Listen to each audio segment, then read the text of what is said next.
एकम जी fundamental of physics Halliday Resnick Walker का 10th edition है चैप्टर 36 डाइफ्रैक्शन प्रॉब्लम 67 फिग दे दी गई है 36.46 जिसमें इंटेंसिटी वर्सेस एंगुलर पोजीशन का ग्राफ दिखाया जा रहा है एक्सरे बीम जो क्रिस्टल से डाइफ्रैक्ट करती है वो कहता है हॉरिजॉन्टल स्केल को सेट किया गया है थीटा s2 डिग्री है वो कहता है बीम कंसिस्ट कर रही है दो वेवलेंथ पे जिनकी स्पेसिंग जो रिफ्लेक्टिंग प्लेन के साथ है वो है 0.94 नैनोमीटर अब हमसे शॉर्टर और लॉन्गर दोनों जो वेवलेंथ है उनमें से पूछा है कौन सी शॉर्टर कितनी की है वेव और लॉन्गर वेवलेंथ कितने की है।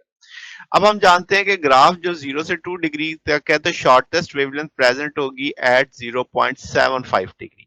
तो अब आपके पास हम 2d sin theta m lambda ले लेते हैं यहाँ से हम चुके देख लेते हैं कि फर्स्ट ऑर्डर में आएगी तो m की वैल्यू 1 आ जाएगी तो 2d की वैल्यू भी मालूम है थीटा हमने ग्राफ से इंड्यूस किया है तो ये 25 पिकोमीटर होगी तो ये शॉर्टेस्ट वेवलेंथ होगी।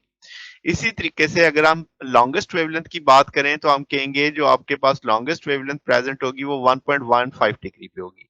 क्यों? इसकी पीक चौड़ी है। जितनी आपके पास पीक चौड़ी होगी एनर्जी कम होगी तो वेवलेंथ ज्यादा होगी। यहाँ पे पीक बड़ी है इंटेंसिटी ज्यादा है एनर्जी ज्यादा है तो वेवलेंथ कम होगी।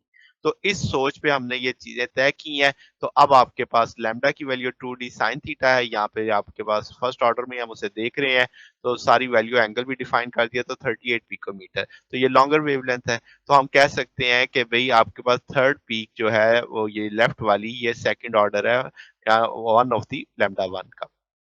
अच्छा जी, तो ये अब हमारे पास सॉल्यूशन है। अगर आपको इसमें कोई बात पूछनी हो डाउट हो नीचे कमेंट्स में पूछ सकते हैं। वीडियो अच्छी लगी हो तो वीडियो को लाइक कीजिएगा, दोस्तों के साथ शेयर कीजिएगा, चैनल को सब्सक्राइब कर दीजिएगा।